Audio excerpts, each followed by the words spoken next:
कि क्यों नहीं आए?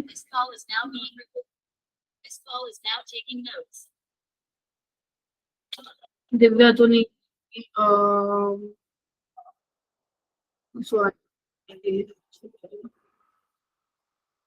अंशिका आ गई है। Ma'am good evening. Good evening ma'am. Good evening बेटा, गुड इवनिंग। अंचल आ गई है, दीप्ति आ गई है, जश्नप्रीत आ गई है।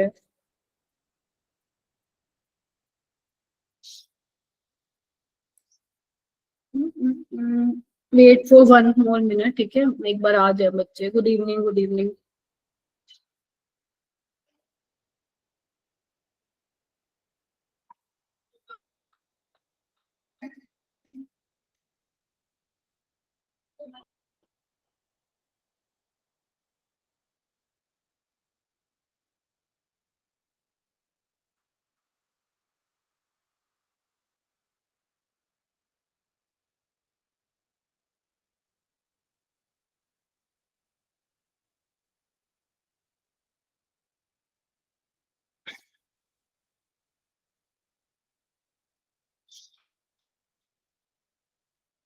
हरमीत भी आ गई है।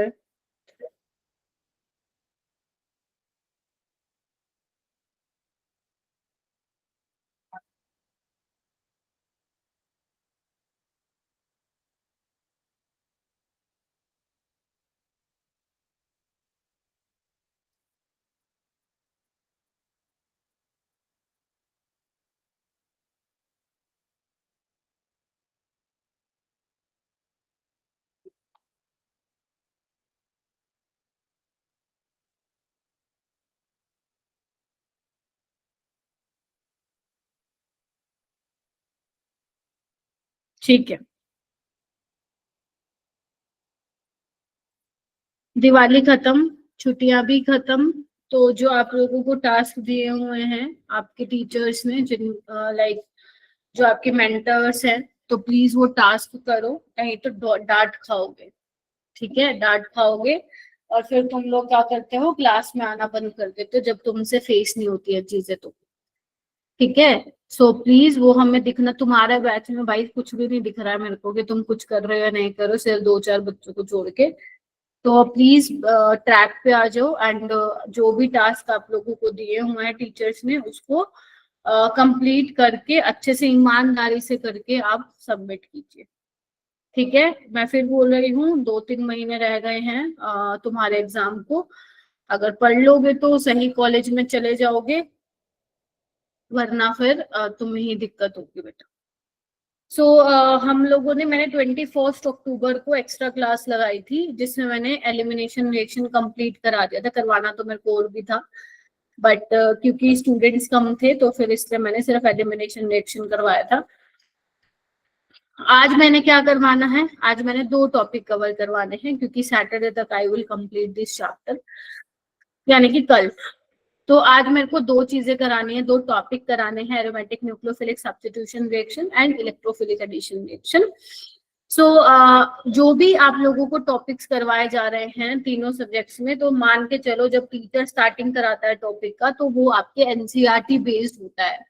और जो एनसीईआरटी बेस्ड होता है वो आपके पेपर में, स्कूल के एग्जाम में भी आने वाले हैं। तो आपको वो चीजें ध्यान से सुननी है जो जेई के लिए भी इम्पोर्टेंट है और आपके बोर्ड्स के लिए भी इम्पोर्टेंट है, ताकि अगर आप बोर्ड्स के लिए प्रिपेयर कर रहे हो ना तो साथ साथ जेई के लिए भी हो जाए। या मैं उल्टा बोलूं, क्योंकि आप जेई के लिए प्रिपेयर कर रहे हो तो साथ साथ तुम्हारे बोर्ड्स में भी वो चीज आ जाएगी और तुम्हारे मार्क्स जो है वो, स्कोर जो है वो बनेगा।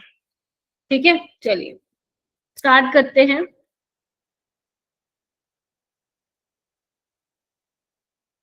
क्या क्या करवा दिया था मैंने, एलिमिनेशन रिएक्शन हो चुकी है हमारी अब तक।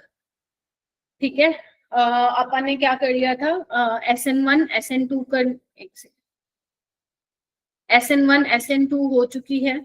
ठीक है, एलिमिनेशन रिएक्शन भी हम लोग कर चुके हैं। ठीक है, तो प्लीज इनको आपको अच्छे से करना है। ठीक है, जो भी मैंने पढ़ा दिया है, जो मैं डीपीपी दे रही हूँ उसको थोड़ा सा सीरियसली लो, क्लास में किए गए क्वेश्चंस को अटेम्प्ट करो। अगर तुमसे कुछ नहीं होता तो कम से कम सिर्फ क्लास के नोट्स पढ़ लो और अपनी एनसीईआरटी कर लो, दैट्स इट। क्लास के क्वेश्चंस को ही बार बार प्रैक्टिस करो। अगर कोई मुझे, मेरी टीचर इतना बोल देती ना कि खुशबू तेरे को सिर्फ इतना करना है, जो मैं पढ़ा रही हूँ क्लास में वो, और क्वेश्चन को रीअटेम्प्ट करके देखना है और एनसीईआरटी करनी है, एनसीईआरटी के क्वेश्चंस। तो अगर कोई मुझे बोलता ना कि ये करने से तुम्हारा स्कोर बन जाएगा, तो मैं फट से करती हूँ चीज, ठीक है। अब आप लोग कर रहे हो या नहीं कर रहे हो मेरे को समझ में नहीं आता है, लगता नहीं है, बट हाँ कुछ बच्चे करते हैं। तो मैं तो देखो टीचर हूँ, मैं तुम्हारी मेंटर हूँ, तो मैं तो गाइड करूंगी, बाकी तुम्हारी मर्जी बेटा।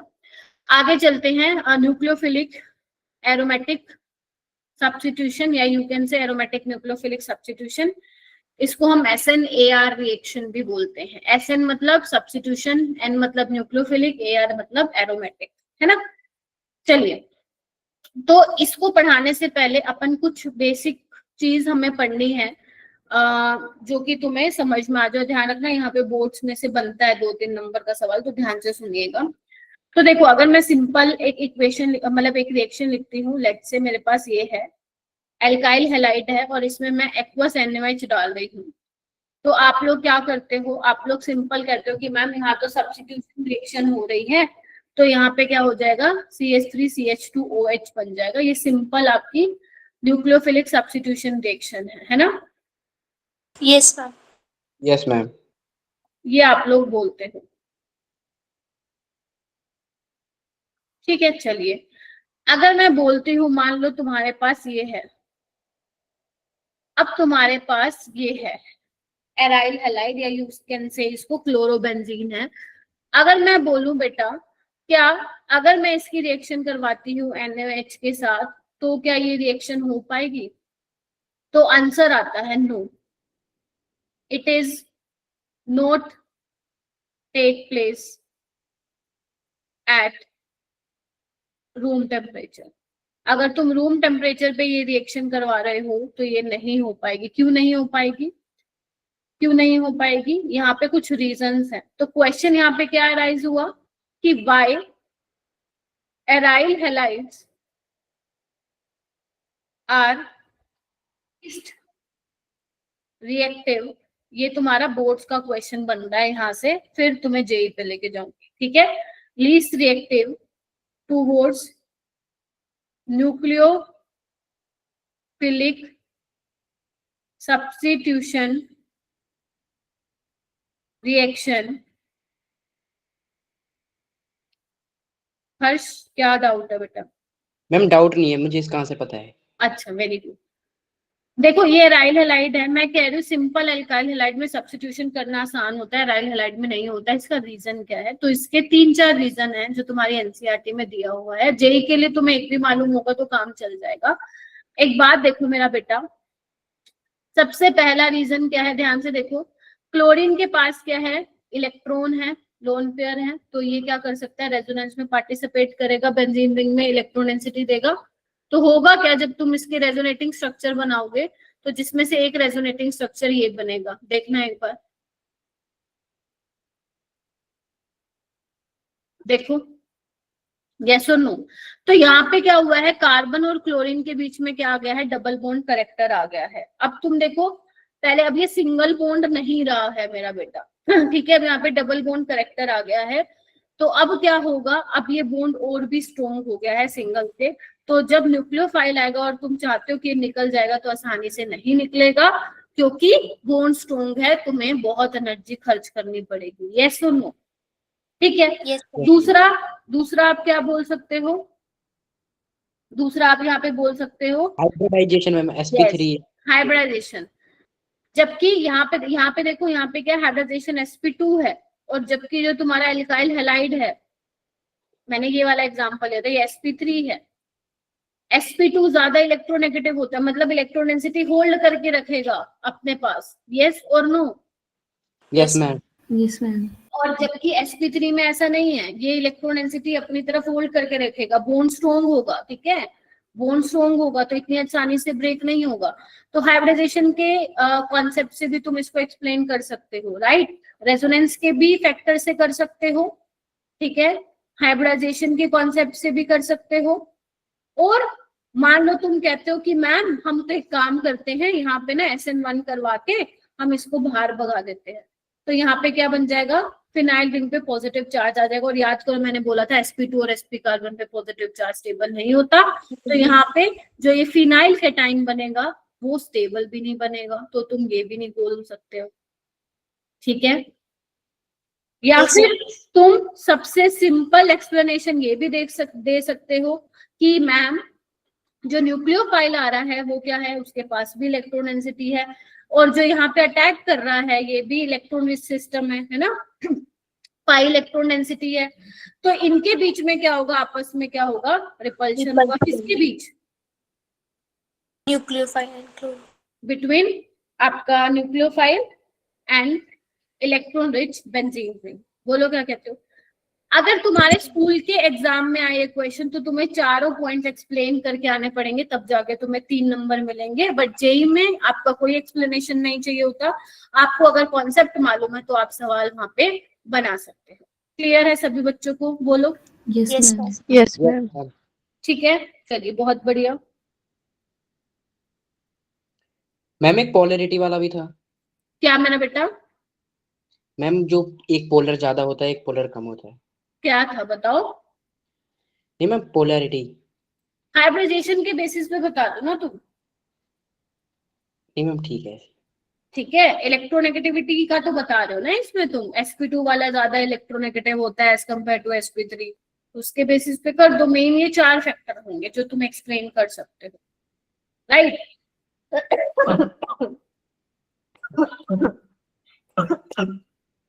ठीक है, तो इलेक्ट्रोनेगेटिविटी के बेसिस पे तुम एक्सप्लेन कर सकते हो हर्ष, ठीक है। चलिए आगे चलते हैं। सो यहाँ पे अब देखो होगा क्या, इधर आओ।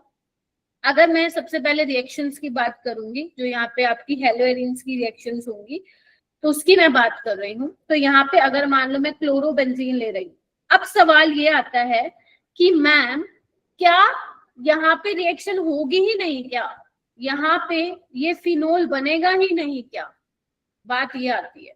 तो ऐसा नहीं है, फिनोल बन सकता है, लेकिन उसके लिए आपको कुछ ड्रास्टिक कंडीशंस प्रोवाइड करनी पड़ेंगी। जैसे अगर मैं बोलूं कि बेटा तुम एक्वस NaOH ले रहे हो तो रूम टेम्परेचर पे ऑर्डिनरी कंडीशंस पे रिएक्शन नहीं होगी, आपको यहाँ पे ड्रास्टिक कंडीशन प्रोवाइड करनी पड़ेगी, like high temperature high pressure देना पड़ेगा। तो यहाँ पे जो प्रेशर टेम्परेचर देते हो 623 केल्विन यहाँ पे आपको टेम्परेचर देना पड़ेगा और 300 atm का प्रेशर देना पड़ेगा। फायदे में रहोगे अगर ये याद रहता है तो तुम्हें। तो जब आप ये कंडीशन प्रोवाइड करते हो तो जो आपका क्लोरोबेंजीन है, प्लीज रोक देना जहां पे कोई पॉइंट समझ में नहीं आया। तो ये क्लोरोबेंजीन सबसे पहले किसमें चेंज होता है, इसका मैकेनिज्म भी बताऊंगी, डोंट वरी।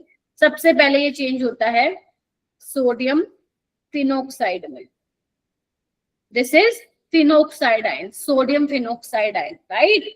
फिनोल था ना, मतलब क्लोरोबेंजीन से पहले ये बनेगा। फिर उसके बाद जब तुम हाइड्रोलिसिस करा दोगे, ध्यान से देखो, जब तुम एसिडिक मीडियम में हाइड्रोलिसिस करा दोगे, मान लो HCl ले लिया या एक्वस HCl या सिर्फ यही दे दिया, तो तुम्हें क्या मिलेगा, यहाँ पे फिनोल मिल जाएगा। देख रहे हो। तो अगर तुम चाहते हो क्लोरोबेंजीन से तुम्हें फिनोल मिले तो तुम्हें ड्रास्टिक कंडीशन प्रोवाइड करनी पड़ेगी, high temperature high pressure apply करना पड़ेगा, तब जाके ये रिएक्शन फिजिबल होगी। अदरवाइज रूम टेम्परेचर पे ये रिएक्शन नहीं हो पाएगी, ठीक है।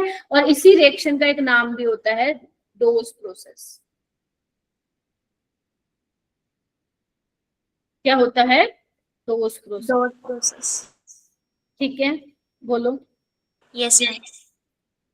हाँ Yes, जी, ma'am. क्या नाम है उसका, प्रतीक, कहाँ हो। Yes ma'am. ठीक है। अच्छा एक बात बताओ, अगर मैं तुम्हें बोलूं कि भाई इतना ज्यादा टेम्परेचर प्रेशर तो भाई नहीं हो पाएगा, क्या कोई और तरीका है क्या कि कम टेम्परेचर देने पे ही रिएक्शन हो जाए, है ना, क्या कोई और कुछ हम ऐसा कर सकते हैं। एक बात बताओ, बेंजीन रिंग में क्या करना है, हमें न्यूक्लियोफाइल का अटैक कराना है, तो न्यूक्लियोफाइल को ऐसी जगह चाहिए जहां पे इलेक्ट्रॉन की कमी हो, यही मतलब है ना इसका। न्यूक्लियोफाइल इलेक्ट्रॉन रिच होता है, तो न्यूक्लियोफाइल को ऐसी जगह चाहिए जो कि इलेक्ट्रॉन डेफिशिएंट हो, जहां पे इलेक्ट्रॉन की कमी हो। तो हम क्या कर सकते हैं, तो हम ये कर सकते हैं कि बेंजीन रिंग पे कोई इलेक्ट्रॉन विड्रॉइंग ग्रुप लगा देते हैं। इलेक्ट्रॉन विड्रॉइंग ग्रुप क्या करेगा, इलेक्ट्रॉन डेंसिटी को खींचेगा, और जब वो खींचेगा तो इलेक्ट्रॉन बेंजीन रिंग क्या हो जाएगी, इलेक्ट्रॉन डेफिशिएंट हो जाएगी। और अगर बेंजीन रिंग इलेक्ट्रॉन डेफिशिएंट हो जाएगी तो न्यूक्लियोफाइल आराम से अटैक कर सकता है। तो एक वो तरीका है जो हम करवा सकते हैं, और हमारी रिएक्शन कम टेम्परेचर में भी हो जाएगी। चलिए देखते हैं। तो यहाँ पे क्या लिखा हुआ है, अगर इलेक्ट्रॉन विड्रॉइंग ग्रुप प्रेजेंट होता है ऑर्थो और पैरा पोजीशन पे with respect to good leaving group, ये नेसेसरी कंडीशन है। अब यहाँ पे सवाल आता है कि मेटा क्यों नहीं हो सकती, ऑर्थो और पैरा क्यों है, तो ये सब मैं आप लोगों को एक्सप्लेन करूंगी वन बाय वन, एंड ये सब एनसीईआरटी बेस्ड है, स्टार्टिंग का जो भी चल रहा है। तो यहाँ पे देखो बेटा, अगर मान लो मैं पैरा पोजीशन पे नाइट्रो ग्रुप लगा देती हूँ, और जब आप इसकी रिएक्शन कराते हो NaOH के साथ, तो ये रिएक्शन का जो आपको इनका टेम्परेचर याद नहीं रखना, सिर्फ डोज प्रोसेस के केस में टेम्परेचर याद रखना है। तो टेम्परेचर चाहिए होता है 443 केल्विन, और फिर हाइड्रोलिसिस करा दो तो फाइनली क्या बन जाएगा तुम्हारा, Cl की जगह OH लग जाएगा। देख रहे हो? Yes, ma'am. तो जो इलेक्ट्रॉन विड्रॉइंग ग्रुप है वो कौन सी पोजीशन पे है, पैरा पोजीशन पे है with respect to leaving group. तो ये जाने वाला बंदा है, ये दोनों ऑर्थो पोजीशन होती है, ये दोनों मेटा होती हैं, और ये दोनों पैरा होती है। ठीक है मेरा बेटा। अगर मान लो मैं नाइट्रो ग्रुप यहाँ लगा देती हूँ, ऑर्थो पे लगा देती हूँ, और इस वाली पैरा वाली पोजीशन पे लगा देती हूँ, तो अब जो तुम्हारी रिएक्शन होगी वो कौन से टेम्परेचर पे होगी, 368 केल्विन पे होगी। तो तुम देख रहे हो, इलेक्ट्रॉन विड्रॉइंग ग्रुप लगाने से हमारे कम टेम्परेचर में रिएक्शन हो रही है, और सेकंड स्टेप में हाइड्रोलिसिस करा दो तो तुम्हें क्या मिल जाएगा, Cl की जगह क्या लग जाएगा, OH लग जाएगा। ठीक है? Yes, ma'am. चलिए, उसके अलावा एक और ले लेते हैं, जहां पे तुम क्या करोगे, दोनों ऑर्थो पोजीशन पे और एक पैरा पोजीशन पे क्या कर देते हो, इलेक्ट्रॉन विड्रॉइंग ग्रुप लगा देते हो। तो यहाँ पे कुछ नहीं करना, यहाँ पे जो थोड़ा सा पानी ले लो, गर्म कर लो, और तुम्हारा क्या बन जाएगा, Cl की जगह क्या लग जाएगा, OH लग जाएगा। और इसका नेम क्या होता है, इसका नेम होता है, कॉमन नेम पिक्रिक एसिड होता है। ये तुम्हारे एनसीईआरटी की रिएक्शन है, पिक्रिक एसिड। सुखजीत, ये कौन सा टाइम है क्लास में आने का? मैम पापा अभी आए थे इसलिए अभी ज्वाइन किया है। तो तुम्हारा दूसरा वाला फोन कहाँ है जो घर पे रहता है? मैम बाहर गए हुए हैं मम्मा और सिस्टर हमारी। देखो ठीक है, तो अब जो रह गया तुम्हें रिकॉर्डिंग से देखना पड़ेगा। ठीक है? और आप जब आप ग्रुप में मैसेज देखते हो आपको रिस्पोंड भी करना पड़ेगा। क्या नाम है, सुखजीत, जरूरी है तुम्हारे लिए, क्योंकि तुम्हारी ऑलरेडी बहुत क्लासेस मिस हो गई हैं बेटा। तुम कोप अप नहीं कर पाओगे, फिर तुम्हें ही होगा कि पता नहीं क्यों ही कर रही हूँ मैं ये। तो प्लीज जब भी आपकी क्लास होती है आप अपना फोन अरेंज करके देखो। Class is very very very very important. 2 महीने रह गए हैं, ठीक है? तो तुम्हें ये चीजों को थोड़ा सा सीरियसली लेना पड़ेगा, क्योंकि ऑलरेडी पहले भी मिस हो चुकी हैं आपकी हेल्थ इश्यूज की वजह से क्लास। Yes ma'am. तो जब आप वार्म वाटर लेते हो तो पिक्रिक एसिड यहाँ पे मिलता है, और इसका आयुर्वेदिक नेमिंग क्या होता है, 2,4,6 ट्राइनाइट्रो फिनोल। ठीक है? दिस इज पिक्रिक एसिड, ये आपको मिल जाता है। देख रहे हो? तो इलेक्ट्रॉन विड्रॉइंग ग्रुप लगाने से, जितने ज्यादा इलेक्ट्रॉन विड्रॉइंग ग्रुप तुम लगा रहे हो ऑर्थो और पैरा पे, तो कम टेम्परेचर में ही रिएक्शन हो जा रही है। ठीक है क्या? Yes, ma'am. चलिए, अब ऐसा मतलब ये रिएक्शन का मैकेनिज्म क्या है, मतलब किस तरीके से ये रिएक्शन हो रही है वो हमें देखना है। चलिए आइए, ये मैकेनिज्म आपके सिलेबस में है, आपके स्कूल के एग्जाम्स में भी ये 2 नंबर में पूछा जाता है। देखो मैं ले रही हूँ, एक काम करते पैरा पोजीशन पे नाइट्रो ग्रुप ले लेते हैं। मान लो मैं ये ले लेती हूँ, ठीक है? दिख रहा है सबको? Yes, ma'am. मैं काम करती हूँ ऐसे। ध्यान से देखना, पहले देख लो, आराम से देखो, और समझ में नहीं आएगा तो पूछना। नाइट्रोजन पे प्लस और ऑक्सीजन पे नेगेटिव चार्ज आ जाएगा, बिकॉज नाइट्रोजन के यहाँ पे आपको 4 दिखाई दे रहे हैं। अब देखो होगा क्या, न्यूक्लियोफाइल को अटैक करना है, राइट? Yes, तो अब देखो क्या होगा, बॉन्ड कैसे ब्रेक होगा। NO2 कैसा है, इलेक्ट्रॉन खींचने वाला ग्रुप है, तो अगर ये इलेक्ट्रॉन डेंसिटी विड्रॉ करेगा तो ये बॉन्ड देखो इस तरीके से शिफ्ट होगा यहाँ। Getting my point? तो जैसे ही यहाँ पे पॉजिटिव आएगा, ये पीछे से न्यूक्लियोफाइल, पहले समझ लो, ये न्यूक्लियोफाइल अटैक करेगा। यहाँ तक किसी को कोई दिक्कत है? रविंदर, हरमीत, प्रतीक, हरलीन, हर्ष? No ma'am. मेरी तो जैसे ये करे, और ये वाला स्टेप क्या होता है, रेट डिटरमाइनिंग स्टेप है ना, स्लोवेस्ट स्टेप होता है, स्लो स्टेप होता है ये। क्यों होता है? क्योंकि बोन ब्रेक करा रहे हो ना, एनर्जी देनी पड़ेगी।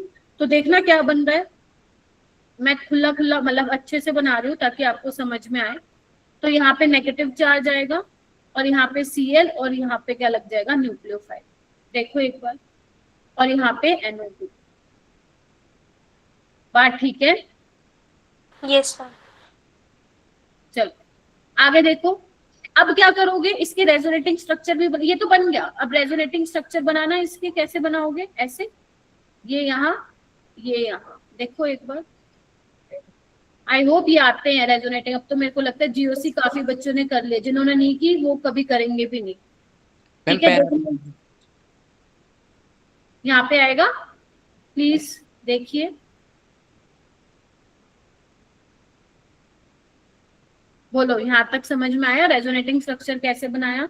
अब क्योंकि ये देखो ना, ये नेगेटिव चार्ज स्टेबलाइज भी कर रहा है, देख रहे हो, नाइट्रो के साथ। देख रहे हो, ये negative charge electron density resonance में भी जा रही है। तो देखो भाई, पैरा पोजीशन पे लगाने का कितना फायदा हुआ। और कैसे बना सकते हो रेजोनेटिंग स्ट्रक्चर?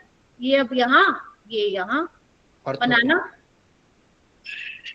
यहाँ पे आ जाएगा नेगेटिव चार्ज ऑर्थो पे, ठीक है, और NO2। और क्या होगा, अब ऐसे बन जाएगा। देख रहे हो, निकल गया Cl। देख रहे हो सारे बच्चे? Yes, ma'am.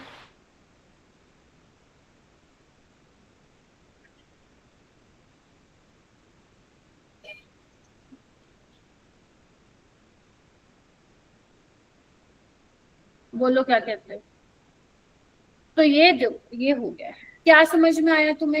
यहाँ पे तुम्हें ये समझ में आया कि तुम्हें इलेक्ट्रॉन डेंसिटी कहाँ कहाँ पे मैक्सिमम दिख रही है। मैं डॉट से रिप्रेजेंट कर रही हूँ बेटा। एक तो मुझे यहाँ दिख रही है, एक मुझे यहाँ दिख रही है, और एक मुझे यहाँ पे दिख रही है। तो electron density is maximum at ortho and para position. Yes, ma'am. Confirm करेंगे सारे बच्चे? Yes, ma'am. और अगर मैं मान लो मेटा पोजीशन पे NO2 ले लेती, तो क्या वहां पे नेगेटिव चार्ज आता? नहीं है। No, ma'am. अब समझ में आया क्यों वो बोल रहा है ऑर्थो एंड पैरा? क्योंकि अगर मैं मेटा पे नाइट्रो ग्रुप लगा देती तो वहां पे क्या होगा, रेजोनेंस से तो वो स्टेबलाइज हो ही नहीं पाता NO2। क्यों? क्योंकि नेगेटिव चार्ज आ ही नहीं रहा मेटा पे। नेगेटिव चार्ज तो कहाँ पे आ रहा है, यानी कि इलेक्ट्रॉन डेंसिटी कहाँ मैक्सिमम आ रही है, ऑर्थो और पैरा पे। I hope it is clear to all of you. Yes, ma'am. So अगर मुझे इसका रेजोनेंस हाइब्रिड बनाना हो, तो रेजोनेंस हाइब्रिड में कैसे बनाऊंगी? मेरी ऑर्थो और पैरा पे इलेक्ट्रॉन डेंसिटी ज्यादा है, तो हम उसको ऐसे दिखाते हैं। देखो ऐसे करके, ठीक है, और यहाँ पे क्या हो जाएगा, Cl, और यहाँ पे बेसिकली न्यूक्लियोफाइल। देखो ठीक है, इसको हम क्या बोलते हैं? इसको हम बोलते हैं मिशन-हाइमर कॉम्प्लेक्स। एनसीईआरटी में ये दे तो रखा है रेजोनेंस हाइब्रिड, बट इसका नाम नहीं है, मैं इसका नाम बता रही हूँ। ये होता है मिशन, नाम है इसका मिशन-हाइमर कॉम्प्लेक्स। ठीक है जी, दिख रहा है? बस यही है, और तो कुछ है ही नहीं। क्या आप देख पा रहे हैं? इसका नाम एरोमेटिक न्यूक्लियोफिलिक सब्स्टिट्यूशन क्यों है? एरोमेटिक रिंग है, न्यूक्लियोफाइल आ रहा है, Cl को बाहर भगा रहा है, इसलिए एरोमेटिक न्यूक्लियोफिलिक सब्स्टिट्यूशन है। इसको हम ये भी बोल सकते हैं कि ये एडिशन एलिमिनेशन रिएक्शन भी आप इसको बोल सकते हो। क्यों बोल सकते हो? पहले न्यूक्लियोफाइल ऐड हुआ, फिर लिविंग ग्रुप बाहर गया, तो एडिशन एलिमिनेशन रिएक्शन। यस और नो? Yes, ma'am. तो बस यही है इसका मैकेनिज्म। अब ये मैकेनिज्म तुम्हारे जेई में तो नहीं आएगा, लेकिन इससे रिलेटेड सवाल आएगा और तुम्हारे बोर्ड्स में ये 2 नंबर या 3 नंबर का सवाल आ सकता है कि एरोमेटिक न्यूक्लियोफिलिक सब्स्टिट्यूशन का मैकेनिज्म बताओ। इवन तुम्हारे एनसीईआरटी में भी दिया हुआ है मैकेनिज्म, तुम्हें ये पूरा लिख के आना पड़ेगा, 2-3 लाइनें तुम्हें लिख के आनी पड़ेंगी और तब तुम्हें 3 नंबर मिलेंगे। क्लियर है? So yes, this is equally important for boards and JEE. तो अब आई होप आपको पता लग गया होगा कि Cl की जगह OH कैसे लग रहा है। तो यहाँ पे आपको ध्यान रखना है इलेक्ट्रॉन विड्रॉइंग ग्रुप कहाँ पे लगा होना चाहिए, ऑर्थो और पैरा पोजीशन पे लगा होना चाहिए with respect to good leaving group. मतलब जहाँ पे भी जिस पोजीशन पे भी आपके लिविंग ग्रुप लगा हुआ है उसके ऑर्थो या फिर पैरा पे क्या लगा होना चाहिए, दोनों जगह क्या लगाना चाहिए आपका इलेक्ट्रॉन विड्रॉइंग ग्रुप। तब आपका वहां पे एरोमेटिक न्यूक्लियोफिलिक सब्स्टिट्यूशन हो पा रहा है। ठीक है, चलिए। Yes, ma'am. अच्छा, ये मैं ऑलरेडी बता चुकी हूँ। एरोमेटिक न्यूक्लियोफिलिक सब्स्टिट्यूशन का रेट कब फास्ट होगा? जब आपका कोई इलेक्ट्रॉन विड्रॉइंग ग्रुप लगा होगा, सो दैट बेंजीन रिंग बिल्कुल खाली हो जाए और न्यूक्लियोफाइल मस्ट अटैक करे। और ये क्या है? इलेक्ट्रॉन विड्रॉइंग ग्रुप है। ध्यान से देखो, ये तुमने ऑलरेडी पढ़ रखे हैं। NO2 सबसे अच्छे ये है, NO2 याद रखने के लिए कह रही हूँ, इंपॉर्टेंट है। साइनाइड हो गया, SO3H हो गया, एसिड, एल्डिहाइड, कीटोन, हैलोजेंस, ये क्या होते हैं? इलेक्ट्रॉन विड्रॉइंग ग्रुप होते हैं। ठीक है मैम 1 मिनट देने दीजिए। हाँ जी बेटा। मैम अगर ऑर्थो या पैरा किसी एक पे लगाओ इलेक्ट्रॉन विड्रॉइंग ग्रुप मैम, तो भी वो रिएक्शन हो जाएगी या दोनों पे हाँ, होगा ये? नहीं, किसी पे भी। अब यहाँ पे देखो ना, यहाँ पे 1 पे लगा है, यहाँ 2 लगा है, यहाँ 2, यहाँ नीचे 3 वाले में देखो दोनों ऑर्थो और पैरा ऑक्यूपाइड है ना। Okay ma'am. ठीक है, अगर इलेक्ट्रॉन डोनेटिंग ग्रुप होगा तो क्या होगा मेरा बेटा? तो फिर जो है वो क्या करेगा?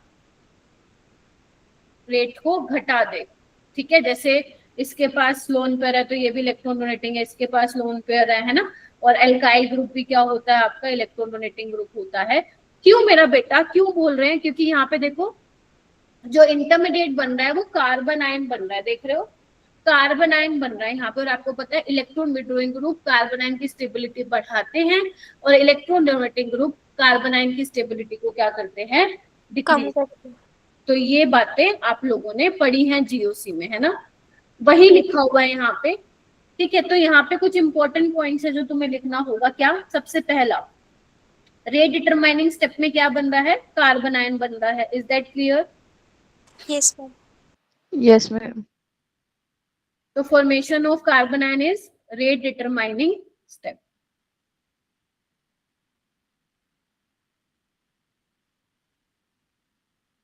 ठीक है, उसके अलावा इसका मतलब जो rate of aromatic nucleophilic substitution होगा is directly proportional to stability of carbanion. बोलो, जितना आपका कार्बन आयन स्टेबल होगा उतना ज्यादा रेट होगा।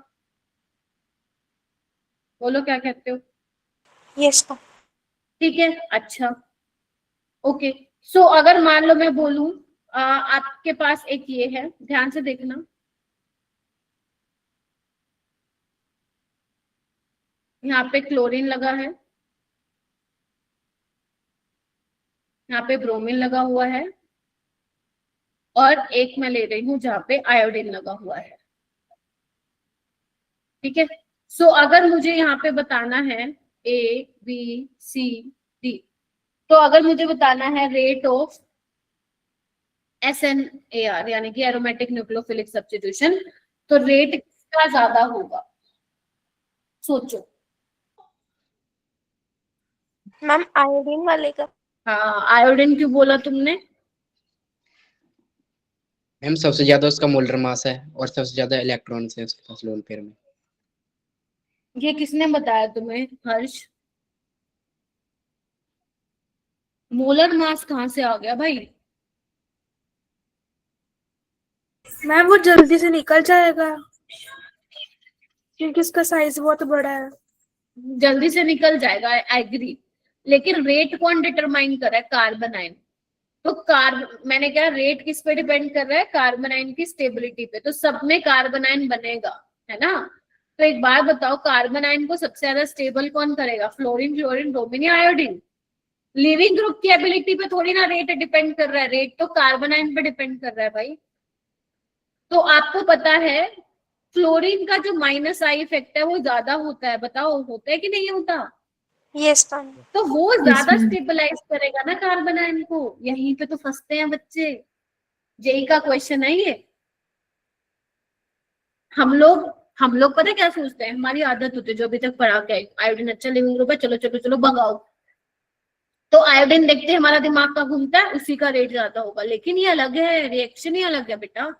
यहाँ पे कार्बोनाइन बन रहा है, और कार्बोनाइन को कौन स्टेबलाइज करेगा? Electron withdrawing group. सारे ही इलेक्ट्रॉन विड्रॉइंग है, लेकिन सबसे ज्यादा माइनस आई इफेक्ट किसका है? फ्लोरीन का है ना, because it is most electronegative among all.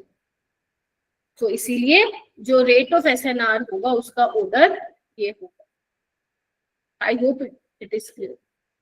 Yes. ये जेठालाल के नाम से कौन आया भाई क्लास में, मुझे बताओगे?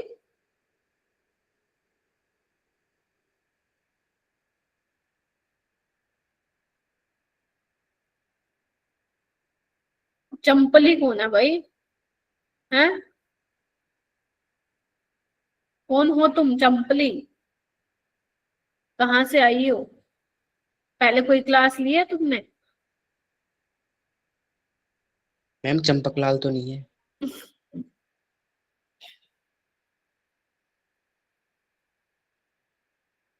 ये देखो जेठालाल गड्ढा। यार कितना फालतू का टाइम है ना जेठालाल, जाओ ना अपनी शॉप पे बैठो, यहाँ पे क्या करने आए हो तुम? हैं? जाओ अपनी शॉप पे बैठो, बेचो फ्रिज, टीवी बेचो, यहाँ पे क्या करने आए हो तुम? हैं जी जेठालाल गड्ढा जी? क्या आपको धक्के मार के निकाला जाए यहाँ से? Learning GOC, oh my God. नाम चेंज करके आ पहले बेटा, ठीक है? फिर क्लास में आना, ठीक है? नहीं तो नहीं।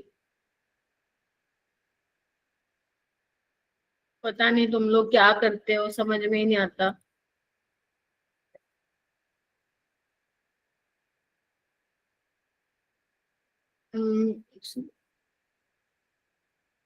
लीव कर दिया क्या उसने? No, ma'am ma'am. अपने टीवी कैरेक्टर के नाम से ज्वाइन करने लगे। एक सेकंड, तुम्हारे समझ नहीं आता, हैंग हो जाता है भाई गूगल मीट।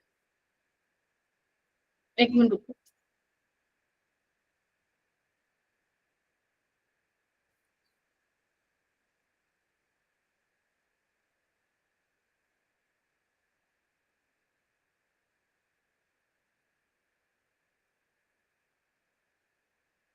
गया क्या? Yes ma'am. Yes ma'am. तुम्हारे क्लास में ना मेरा गूगल मीट हैंग हो जाता है। ये देखो अब दूसरे नाम से ज्वाइन किया इसने। ओके, मैं चैट ऑप्शन जो है बंद कर रही हूँ, ठीक है? आपको कुछ भी पूछना है ना आप मेरे से उसमें पूछ सकते हो, ठीक है? माइक अनम्यूट करके।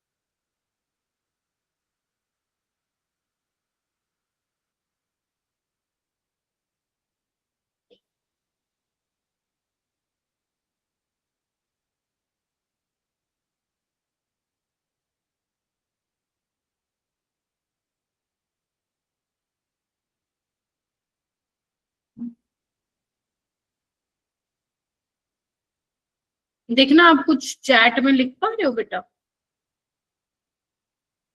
यस मैम, चैट तो ओपन है। मैम वीडियो बंद हुई है, चैट ओपन ही है। मैम वीडियो एंड आपने रिएक्शंस बंद कर दी। Yes ma'am.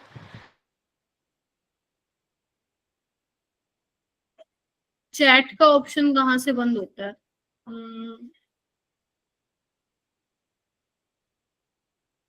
एक सेकेंड बेटा।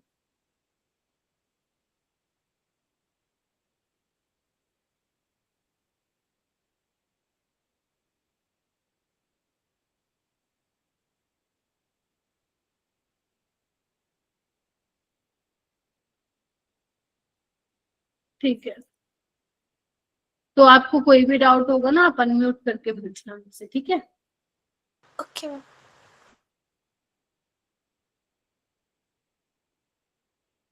हाँ, सो हम इम्पोर्टेंट पॉइंट्स लिख रहे थे, ये हो गया important point.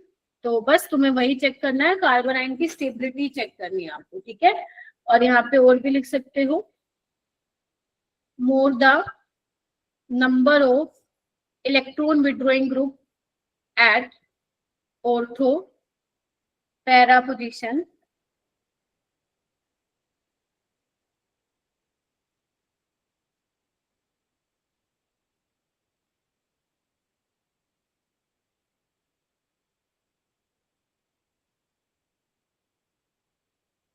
Rate of reaction is fast, ठीक है। बस ये आपको लिखना है, क्यों? Because carbanion is stable by resonance, है ना। देख रहे थे ना जब हमने ऑर्थो और पैरा पोजीशन पे लगाया इलेक्ट्रॉन विड्रॉइंग ग्रुप, तो रेजोनेंस से वो स्टेबलाइज हो रहा है, मेटा पोजीशन पे नहीं होता। इसलिए बोला भी जाता है कि resonance effect is not operate on Meta position, ठीक है, या इज नॉट कंसिडर्ड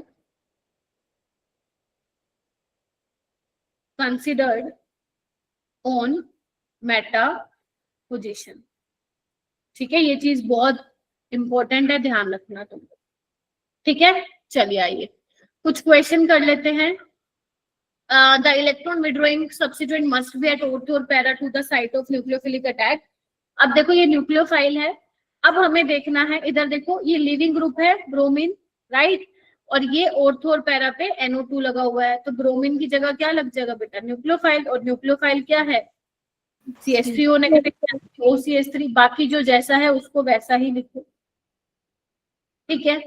अब यहाँ पे देखो, अब यहाँ पे तुम्हें डिसाइड करना पड़ेगा कौन से वाला ब्रोमीन जाएगा, ऊपर वाला जाएगा या नीचे वाला जाएगा। देखो भाई यहाँ पे ये ब्रोमीन के ऑर्थो पोजीशन पे लगा है नाइट्रो, ये ब्रोमीन के मेटा पोजीशन पे लगा है, तो कौन सा वाला ब्रोमीन जाएगा, ऊपर वाला या नीचे वाला? मैम मैम मेटा वाला। मेटा वाला या फिर अरे वाला जाएगा मैम, ऊपर वाला जाएगा, ये वाला। क्या बोल रही हूँ ये मैं, देखना NO2 जो है इस Br के ऑर्थो पे और इस Br के मेटा पे है, तो भाई साहब ये वाला जाएगा ना। Okay ma'am. भाई तुम पढ़ नहीं रहे हो लगता है, और बाकी जैसा है वैसा रखो, ठीक है। बताओ इसमें कोई दिक्कत है तो तुम्हें? No ma'am. ठीक है जी, हाँ जी, बाकी बच्चे, सौम्या ठीक है बेटा, आंचल, नवजोत ma'am. जी, Yes, जी, ma'am. ठीक है।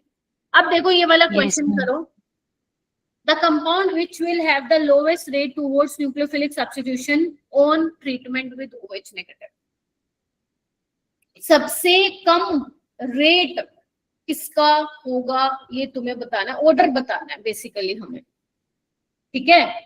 तो चलो फिर लिखना स्टार्ट करो। ये 2023 में आया था अप्रैल शिफ्ट 2 में, मतलब 8 अप्रैल शिफ्ट 2 में। सबसे ज्यादा देखो यहाँ पे ए वाले में कोई इलेक्ट्रॉन विड्रॉइंग ग्रुप नहीं है, यहाँ पे NO2 लगा हुआ है ना, ऑर्थो पोजीशन पे। यहाँ पे OMe लिखा हुआ है, जबकि OMe क्या होता है हमारा, इलेक्ट्रॉन डोनेटिंग होता है ना, +M लगाता है और -I भी लगाता है, लेकिन +M डोमिनेटिंग होता है।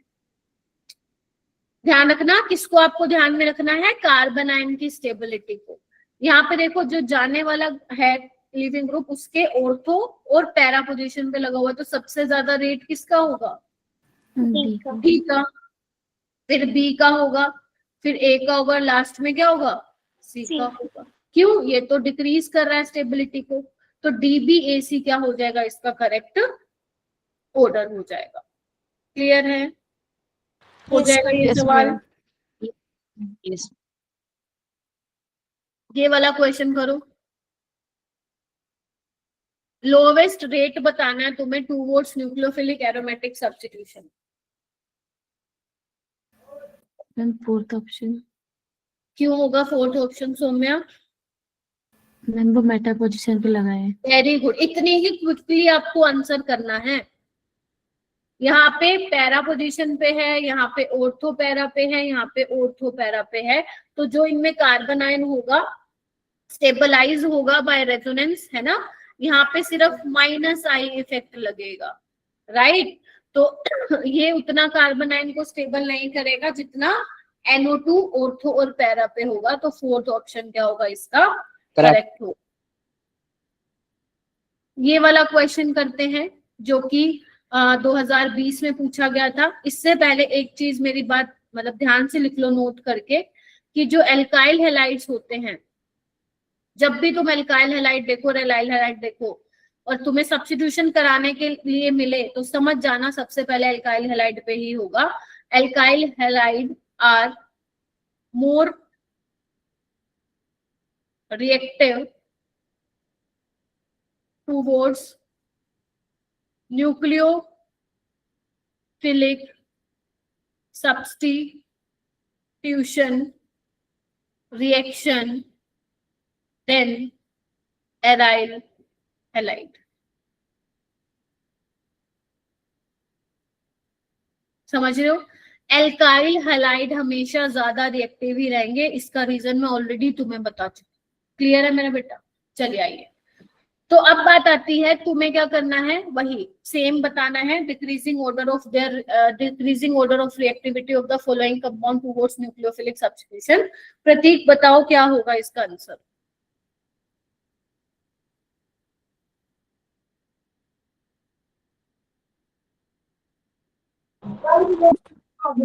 D option. कौन सा बेटा?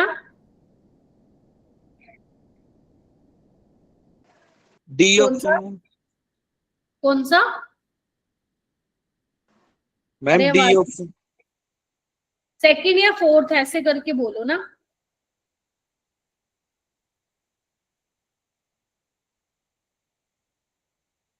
नहीं आ रही मेरे को आवाज तुम्हारी प्रतीक। मैम D फॉर डॉग, वो वाला बोल रहा है। अच्छा, फोर्थ ऑप्शन। तो फोर्थ ऑप्शन क्यों होगा प्रतीक, एक्सप्लेन करना।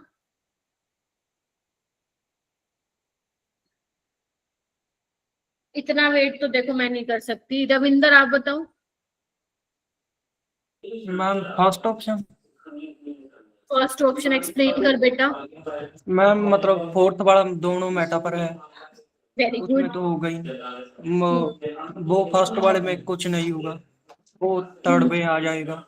सेकंड वाले में मैम एक पैरा में है, नो मैम मेटा में है, उसका ज्यादा होगा। गड़बड़ करती है रविंदर कुछ कुछ। और कोई बताएगा?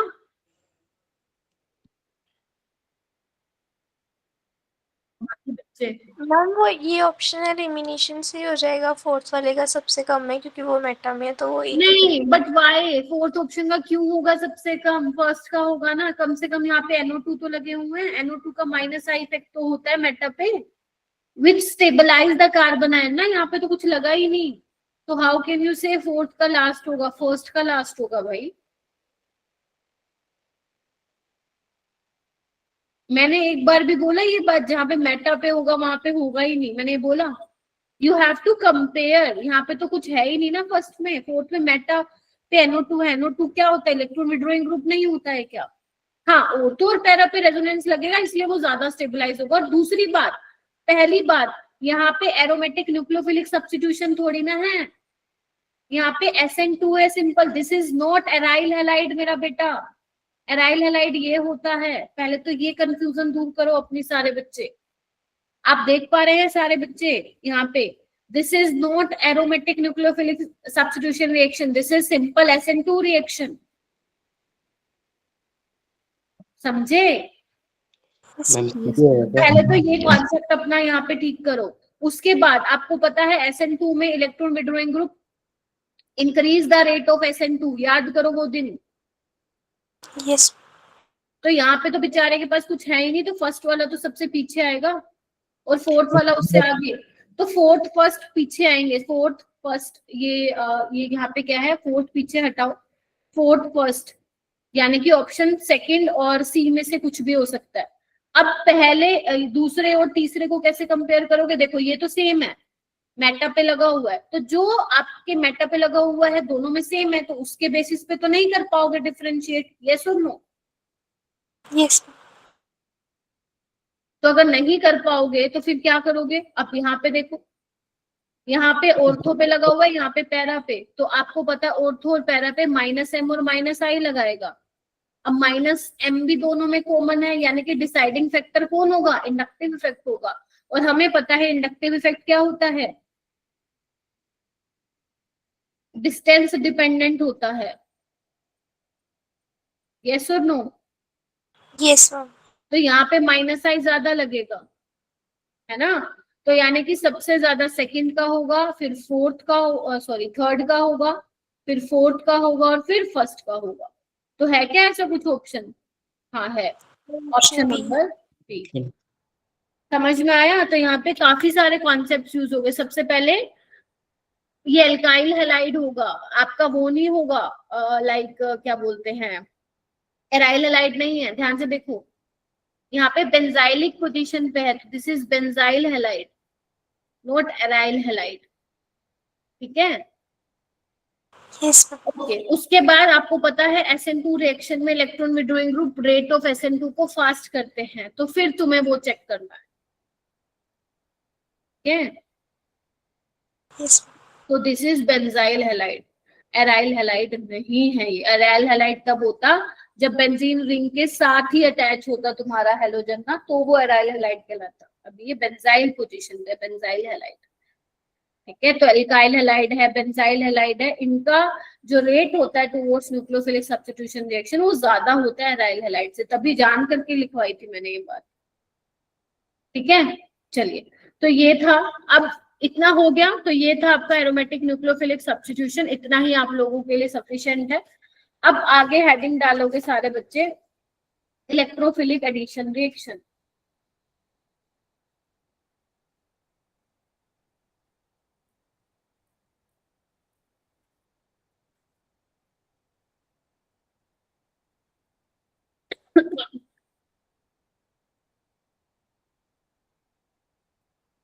एक सेकंड रुको।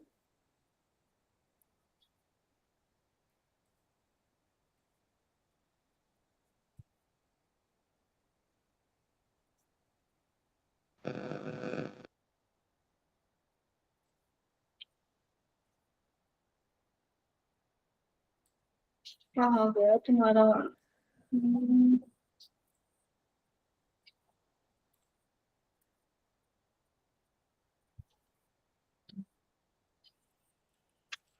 खैर छोड़ो।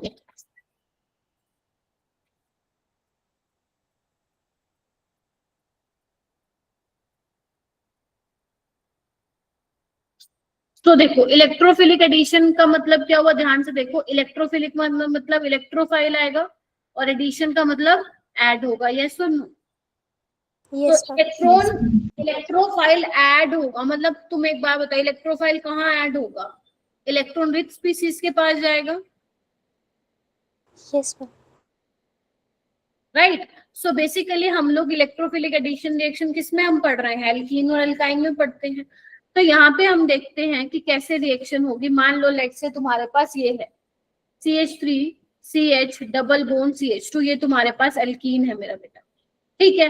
अब यहाँ पे अगर मैं सिंपल तुम्हें मैकेनिज्म बताऊं तो ध्यान से देखो, लेट से मैं यहाँ पे ले लेती हूँ HX ले लेती हूँ, this is your hydrogen halide, HCl हो सकता है, HBr हो सकता है ना, HI हो सकता है।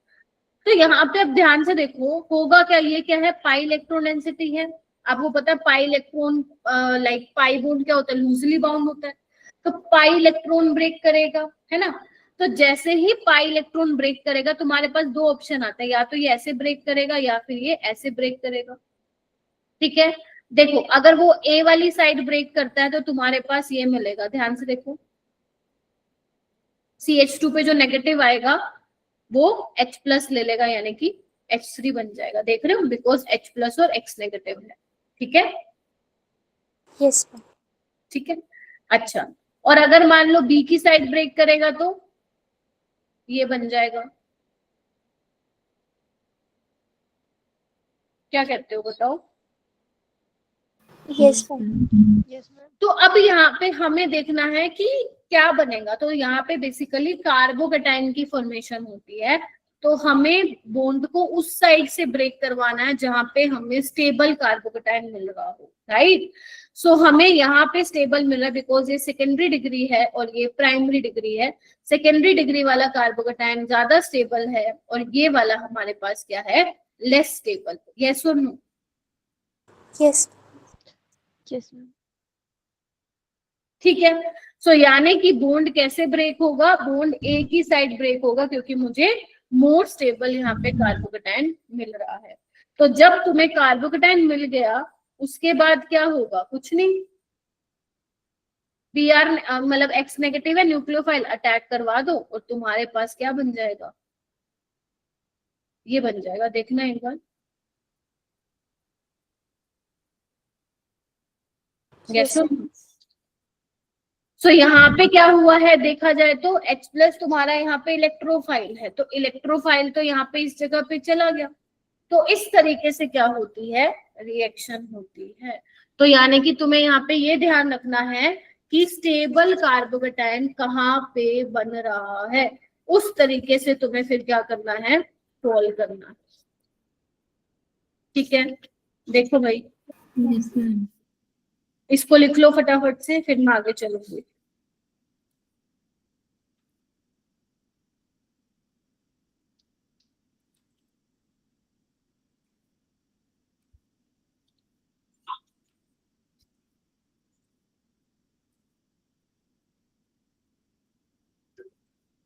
चलिए अब देखो इसका मैकेनिज्म वैसे मैंने तुम्हें बता दिया, मैं एक बार दोबारा बता देती हूँ।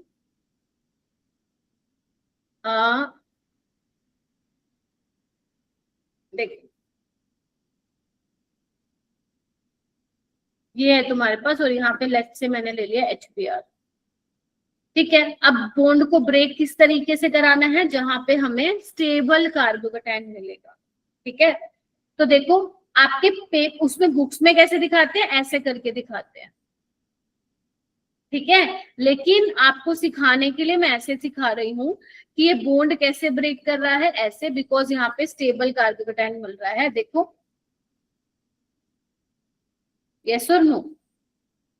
तो जो पहला स्टेप होता है ये स्लो स्टेप होता है, which is your rate determining step, क्योंकि पहले स्टेप में क्या हो रहा है मेरा बेटा, बॉन्ड ब्रेक हो रहा है, तो वो स्टेप कैसा होगा, स्लो स्टेप होगा। ठीक है क्या बात? Yes ma'am.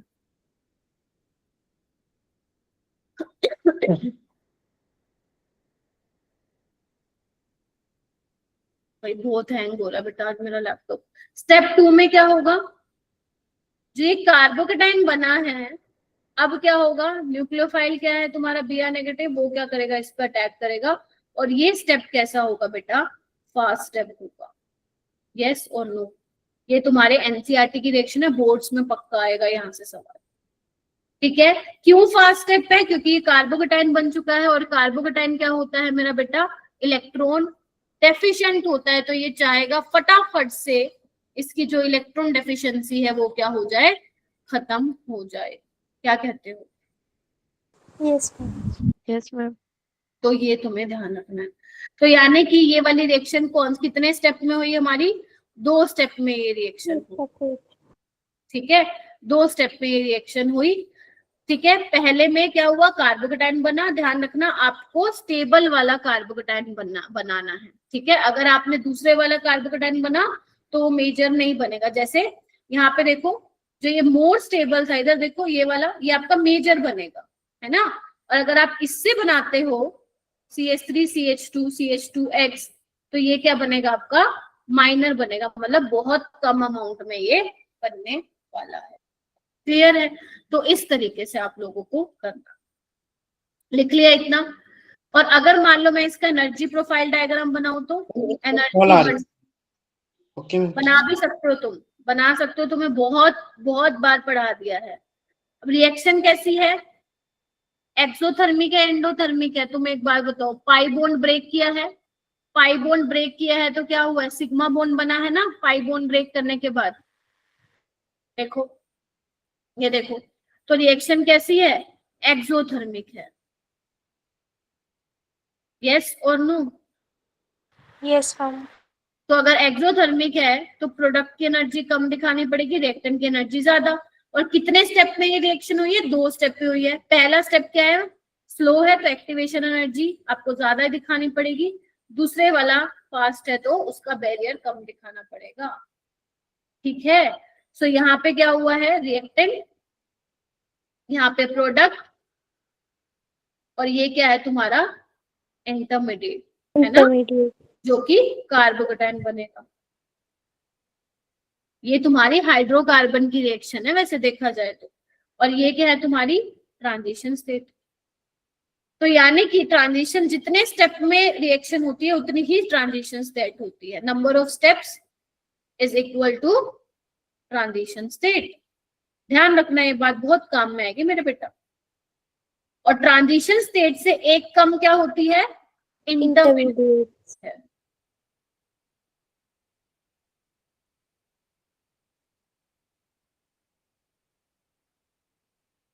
बोलो।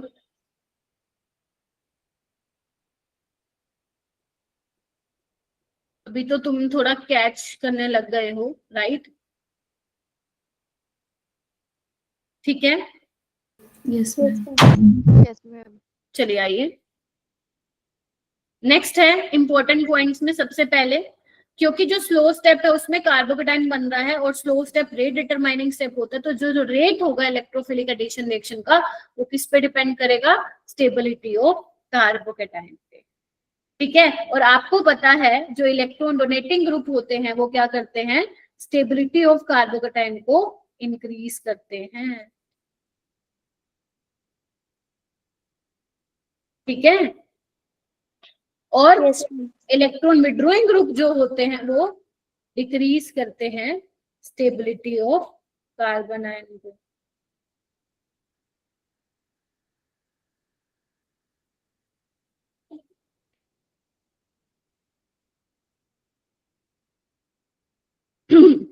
पॉपुलर इलेक्ट्रॉन विड्रॉइंग ग्रुप जैसे NO2 हो गया, CN हो गया, CHO हो गया, एल्डिहाइड एसिड हो गया, कीटोन हो गए, ये काफी अच्छे इलेक्ट्रॉन विड्रॉइंग ग्रुप होते हैं। इलेक्ट्रॉन डोनेटिंग ग्रुप जैसे एल्काइल ग्रुप हो गया, OH हो गया, है ना, NH2 हो गया, OR हो गया, R इज एल्काइल ग्रुप, तो ये काफी अच्छे इलेक्ट्रॉन डोनेटिंग ग्रुप, ठीक है। तो ये तुम लोगों को पता होना चाहिए। तो जब भी इलेक्ट्रोफिलिक एडिशन रिएक्शन करा रहे हो, एल्कीन की रिएक्शन हाइड्रोजन हैलाइड के साथ हो, चाहे वो एग्जामिनर तुम्हें HCl दे, HBr दे, HI ले, तुम्हें सिर्फ कुछ नहीं करना, तुम्हें डबल बॉन्ड को उस जगह पे ब्रेक करवाना है जहां पे कार्बोकेटाइन स्टेबल बन रहा हो। और जहां पे कार्बोकेटाइन बनता है तो वहां पे क्या सोचना है, रीअरेंजमेंट के बारे में भी सोचना है।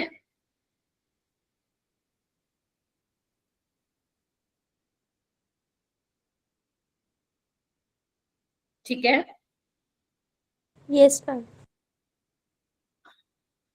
पानी पी लूं मैं।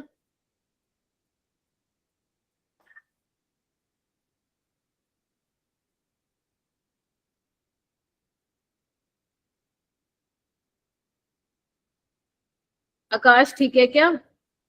Harmeet, Anshu, yes ma'am. ठीक है। अब यहीं पे आता है एक रूल, मार्कोनिकोव रूल। बहुत बच्चों ने सुना होगा मार्कोनिकोव रूल क्या होता है। Yes ma'am. तो मार्कोनिकोव रूल क्या होता है बेसिकली, देखो मान लो मैं ये एग्जांपल ले लूं, तो अगर तुम्हारे पास HX है तो मार्कोनिकोव रूल ये कहता है, तुम्हें ऐसे याद करना है, ऐसे लिख लो। मैं वैसे कैसे याद रखती हूँ कि जो नेगेटिव पार्ट है रिएजेंट का, X नेगेटिव पार्ट है ना, X तो हेलोजन, तो वो उस वाले कार्बन पे जाएगा जहां पे नंबर ऑफ हाइड्रोजन क्या होंगे, कम होंगे। तो यानी कि ये बन जाएगा। लेकिन ध्यान रखना, अगर तुम हमेशा मार्कोनिकोव रूल का रट्टा मारोगे तो बुरी तरह फंसोगे। इसीलिए मार्कोनिकोव रूल ध्यान रखने की बजाय तुम ये ध्यान रखो, जब भी तुम एल्कीन की रिएक्शन करा रहे हो हाइड्रोजन हैलाइड के साथ, तो तुम वहां पे क्या चेक करोगे, check the stability of carbocation. ठीक है? Yes ma'am. ध्यान रखिएगा, ठीक है? चलिए मैं कुछ क्वेश्चन तुम्हें लिख के देती हूँ, स्टार्ट करेंगे करना। ये एनसीईआरटी का क्वेश्चन है तुम्हारा।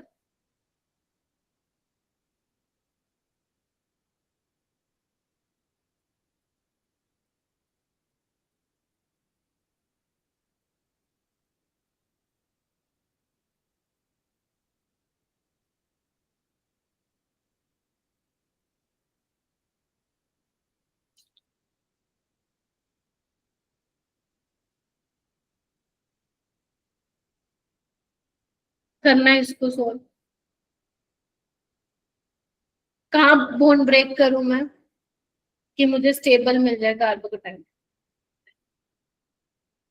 इस साइड ही करना पड़ेगा ब्रेक, बिकॉज यहाँ पे जो कार्बोकेटाइन मिलेगा which is more stable. Alpha hydrogen hyper conjugation से तुम जा सकते हो, ठीक है? अब कुछ नहीं करना, Br नेगेटिव का अटैक करा दो, तो क्या बन जाएगा? 1 ब्रोमो 1 मिथाइल साइक्लोहेक्सेन। यहाँ पे क्या होगा? बॉन्ड को ऐसे ब्रेक करना पड़ेगा, देखो क्या इससे स्टेबल कार्बोकेटाइन मिल सकता है मुझे या नहीं मिल सकता? सोच के देखो।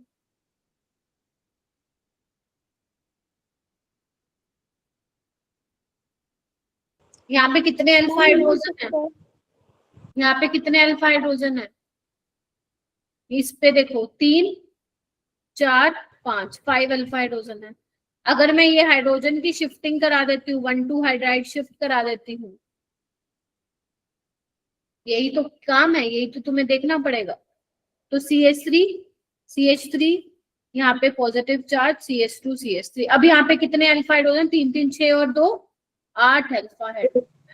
और कोई बच्चा मेरे को ये नहीं बोल देगा कि मैम अल्फा हाइड्रोजन देखने नहीं आते, तो तुमने क्लासेस ही नहीं ली है मेरे से या फिर जीओसी नहीं देखी। तो ये वाला मोर स्टेबल कार्बोकेटाइन है, ठीक है? तो यहाँ पे तुम क्या लगा देना? Br लगा देना और तुम्हारा आंसर आ जाएगा, ठीक है? Yes ma'am. चलो अगर मैं इस क्वेश्चन की बात करूं, 1 2 3, तुम्हें क्या बताना है? 4 और 5 रेट कंपेयर करना है, इलेक्ट्रोफिलिक एडिशन रिएक्शन, वो तुम्हें बताना है।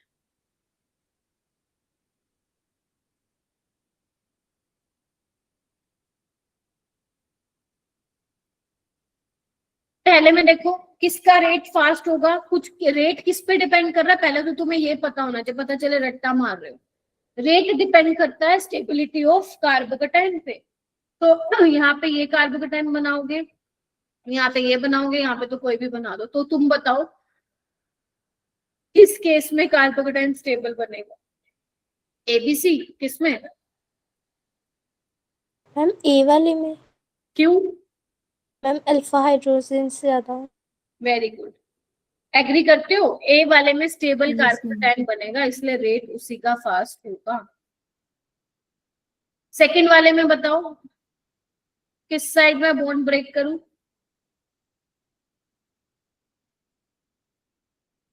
मतलब कहाँ पे स्टेबल कार्बोकेटाइन बन रहा है, ए और बी? मैम ए में। बाकी कोई और बताना चाहेगा?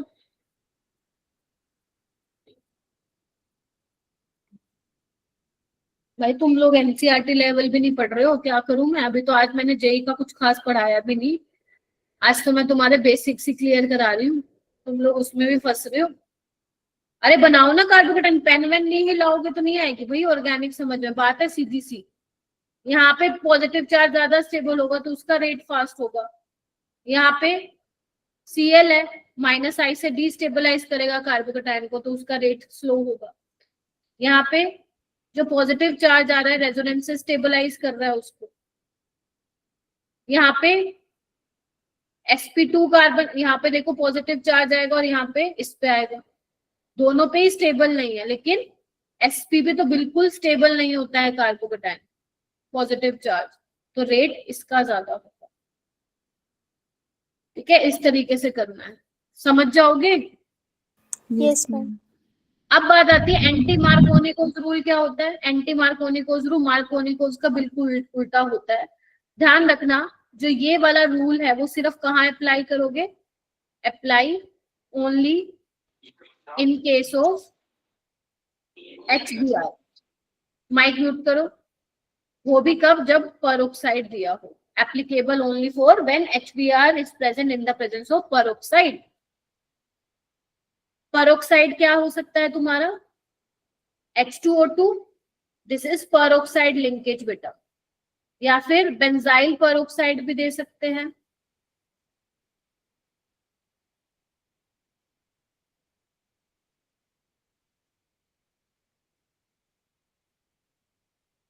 इसमें क्या बोलता मार्को एंटी मार्कोनिकोस? वहां क्या था? नेगेटिव पार्ट वहां जाता था जहां पे नंबर ऑफ हाइड्रोजन कम होते थे। यहाँ पे वहां जाएगा नेगेटिव पार्ट जहां पे नंबर ऑफ हाइड्रोजन ज्यादा है, यानी कि CH3 CH2 Br। इसका मैकेनिज्म तुम्हें नहीं करना है, इससे आसान नहीं हो सकता। इसमें कोई इंटरमीडिएट मतलब कार्बोकेटाइन कुछ नहीं बनता। यहाँ पे सिर्फ तुम्हें क्या करना है? नेगेटिव पार्ट को वहां लगाना है जहां पे नंबर ऑफ हाइड्रोजन क्या होंगे? डबल बॉन्ड के अराउंड ज्यादा होंगे। ज्यादा। इससे सिंपल कुछ नहीं हो सकता है।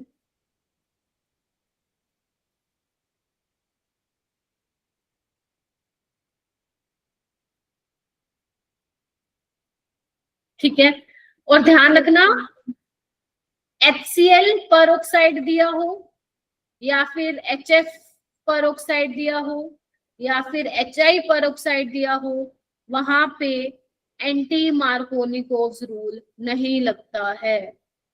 ठीक है, यहाँ पे नहीं लगता है।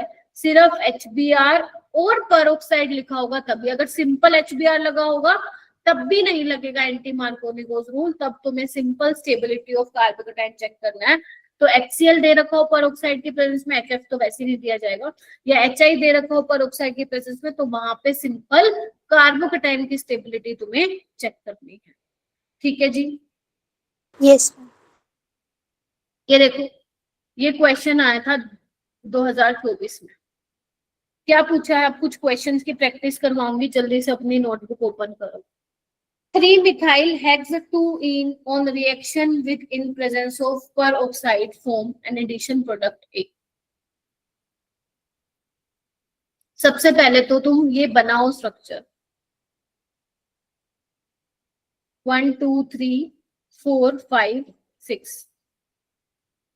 2 पे डबल बॉन्ड है, लगा दिया। 3 पे मीथाइल है। ठीक है, वैलेंसी पूरी करो।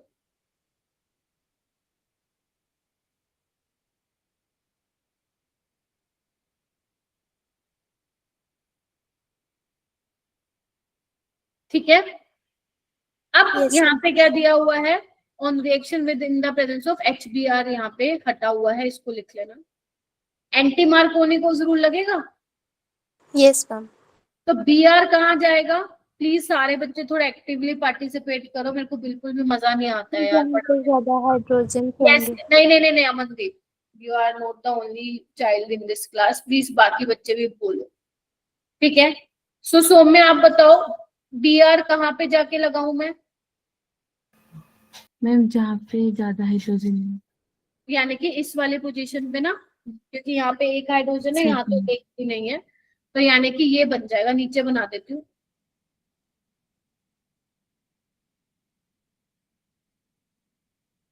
अब मेरे को कोई नहीं बोलेगा, ये तुम्हारे एनसीईआरटी में है सवाल। ठीक है, सिर्फ जेई के नाम पे ये चीज ऐड हो गई है।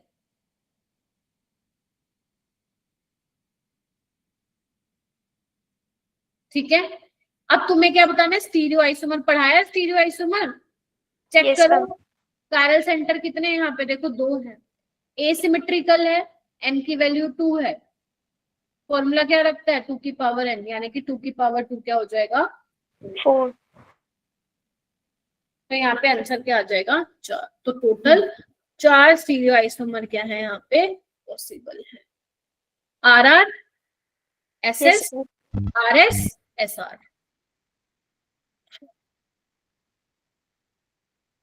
ऐसे करना है। चलो कुछ प्रीवियस ईयर क्वेश्चन कराती हूँ। आइए क्वेश्चन नंबर फर्स्ट, तुम खुद ट्राई करो। आपको रिएक्टिविटी ऑर्डर बताना है, इलेक्ट्रोफिलिक एडिशन रिएक्शन तुम ही करोगे बेटा, गलत करो सही करो तुम ही करोगे, मैथ पढ़ा चुके हो तुमको।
वेरी गुड अंशिका, बताओ।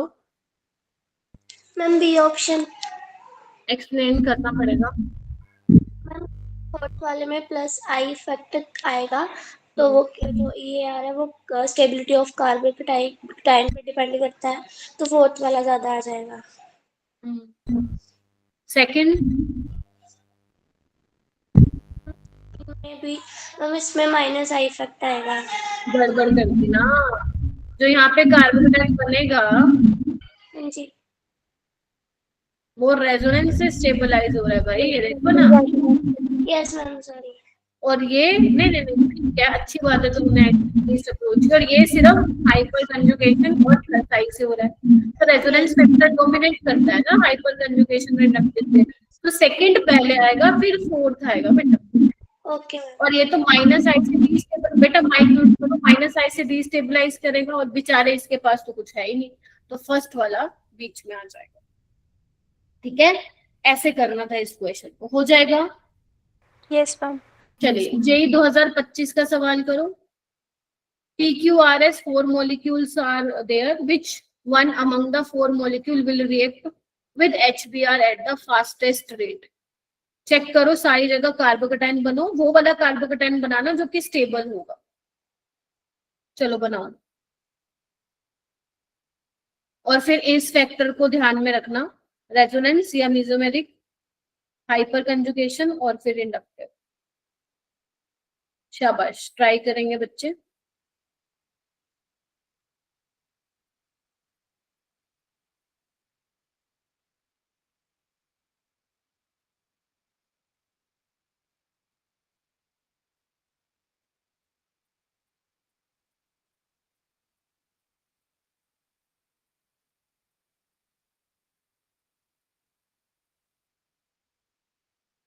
और हाँ, आप लोगों के क्योंकि मेजर टेस्ट में हेलोल्केन हेलोरीन आता है, तो आपको जितना पढ़ाया सिर्फ उतना ही कर लेना, क्वेश्चन आता हो तो बना देना, अदरवाइज यू कैन स्किप, क्योंकि आप लोगों को प्रैक्टिस के लिए टाइम नहीं मिला ना इस चैप्टर के लिए, इसलिए गया। हरलीन आप बताइए। मैम क्यू वाला आएगा क्योंकि उसमें रेजोनेंस होगी हमारे पास। बाकी क्यों नहीं है? क्योंकि उनमें जो हमारा कार्बोकेटाइन बन रहा है वो इतना स्टेबल नहीं बन रहा। नहीं, स्टेबल तो है यहाँ मैम पे, पर देखो। जैसे आपने फैक्टर्स बताए हैं ना, सबसे ज्यादा रेजोनेंस होता है तो इसलिए। ठीक है, यहाँ पे जो कार्बोकेटाइन बनेगा वो रेजोनेंस से स्टेबलाइज है, ठीक है, तो क्यू वाला जो होगा वो सबसे ज्यादा होगा। ठीक है, पी वाले में तो सबसे कम होगा, क्योंकि वो जब कोई देता नहीं तो वो लेता है, तो ये माइनस आई से डिस्टेबलाइज करेगा, तो पी अगर ऑर्डर पूछता तो पी सबसे कम होता, क्यू सबसे ज्यादा होता, और आर एस को तुम चेक कर सकते हो। मैम हाइपर आप लोग इसमें स्टीरिक हिंड्रेंस वाला भी फैक्टर कंसीडर कर सकते हैं। कहाँ ना ना ना ना, ना स्टीरिक हिंड्रेंस कहाँ से करोगे? Okay ma'am. ठीक है, स्टीरिक हिंड्रेंस का क्या बोल रही हो तुम? स्टीरिक हिंड्रेंस ज्यादा होगी तो रेट कम होगा। मैम आर और एस में कर सकते हैं ना कि मैम उसमें ज्यादा 2 CH ग्रुप लगे हुए हैं, उसमें 1 CH ग्रुप। हाँ, तो फिर इससे क्या होगा? बताओ बताओ क्या होएगा जो तुम सोच रहे हो, बताओ।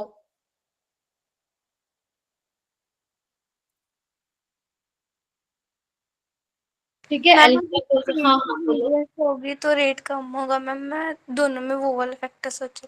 SN2 कहाँ लगा दी तुमने? हैं? जबकि कार्बोकेटाइन में तो जितनी ज्यादा स्टीरिक हिंड्रेंस हो रेट को बढ़ाता है। ये देखो यहाँ पे क्या बन रहा है, यहाँ पे आएगा पॉजिटिव चार्ज। कितने अल्फा हाइड्रोजन है बेटा यहाँ पे? 3 4 5 6 7 है ना। और यहाँ पे कितने हैं? बताओ क्या इसको।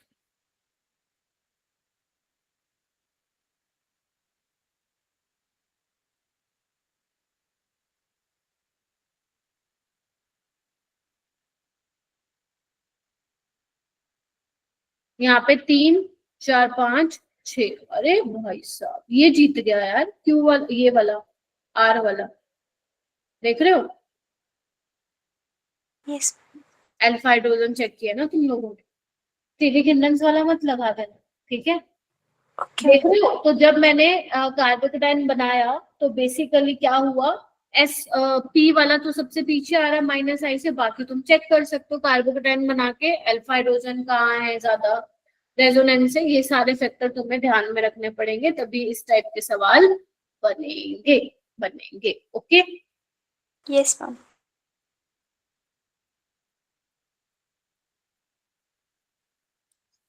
ये वाला क्वेश्चन करो।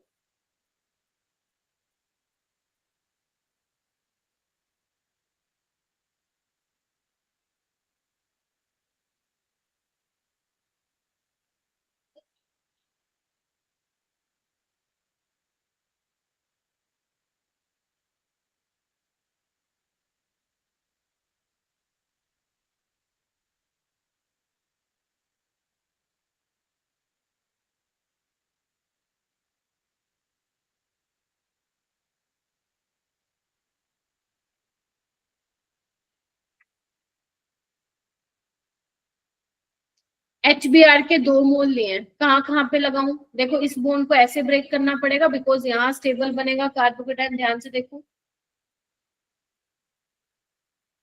है ना। और इस बॉन्ड को ऐसे करना पड़ेगा बिकॉज नेगेटिव चार्ज रेजोनेंस में जाएगा, तो यहाँ पे आएगा प्लस। बोलो यस और नो। Yes ma'am. तो यस मैम। बस जहां जहां प्लस है वहां पे Br लग जाएगा, यानी कि ऑप्शन क्या हो जाएगा? 4। ऑप्शन 4। ये वाला क्वेश्चन यहाँ पे देखो। अरे एक सेकंड,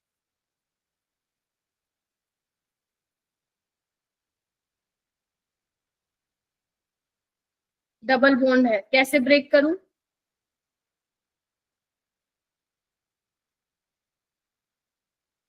ऐसे देखो, ऐसे करूंगी बिकॉज यहाँ पे स्टेबल बनेगा। तो देखो मैं बना देती हूँ, यहाँ पे बनेगा। क्या यहीं पे Br लगा दूं या फिर कुछ और होगा? Is there any possibility of rearrangement? Yes ma'am. 1,2 methyl shift करा दो भाई यहाँ पे, ठीक है। तो ये वाला यहाँ पे चला जाएगा, तो देखना क्या होगा। CH3 CH3 और यहाँ पे पॉजिटिव चार्ज, क्योंकि ये वाला ज्यादा स्टेबल है। देख रहे हो सारे बच्चे क्या करवाया मैंने? 1,2 मिथाइल शिफ्ट। तो बस जहाँ पे पॉजिटिव चार्ज आया है वहां पे फिर क्या लगा दोगे? Br लगा दो, यानी कि कहाँ गया ऑप्शन? ऑप्शन बी कहाँ से आ जाएगा? Option yes. बोलो भाई क्या कहते हो? ठीक है, तो इस तरीके से करना है। बाकी मैं तुम्हें फिर कल कराऊंगी, ठीक है। हाँ, एक चीज मुझे देनी थी, ये होमवर्क देना था तुम लोगों को।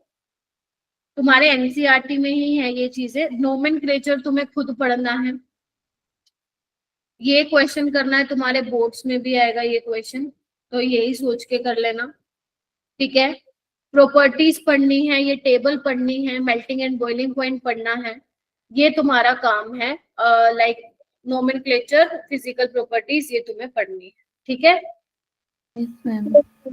चलो एक क्वेश्चन कर दो लास्ट में, ये वाला 2025 में आया था, मैथ द फॉलोइंग कर दो। चलो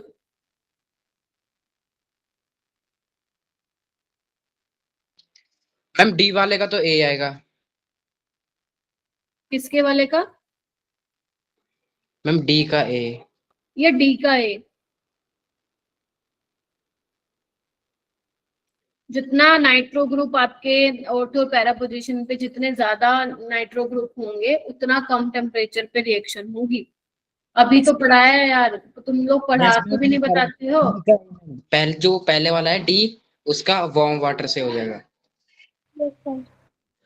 ए का 4th हो जाएगा डोज प्रोसेस। यहाँ पे डी का 3 नाइट्रो ग्रुप है तो ये 4 हो जाएगा। डी में क्या है, 1 नाइट्रो है, सी में 2 है। तो अब देख लो ये कम टेम्परेचर पे है, यानी कि सी का क्या हो जाएगा, 2 हो जाएगा, और बी का क्या हो जाएगा, 3 हो जाएगा। तो इस तरीके से क्वेश्चन, यहाँ पे ये नहीं है कि तुम्हें टेम्परेचर याद रखना पड़ेगा। पहली चीज तो आपको ये पता होना चाहिए, कॉन्सेप्ट आपको आना चाहिए, ठीक है। ये मैं कल करा दूंगी और कल तुम्हारा चैप्टर खत्म हो जाएगा, ठीक है। ये कुछ छोटा सा टॉपिक है जो कि मैं कल कराऊंगी, ठीक है। Okay ma'am. प्लीज रिवाइज कर लेना। आज तो मैंने कुछ खास ऐसा मुश्किल भी नहीं कराया है तुम लोगों को।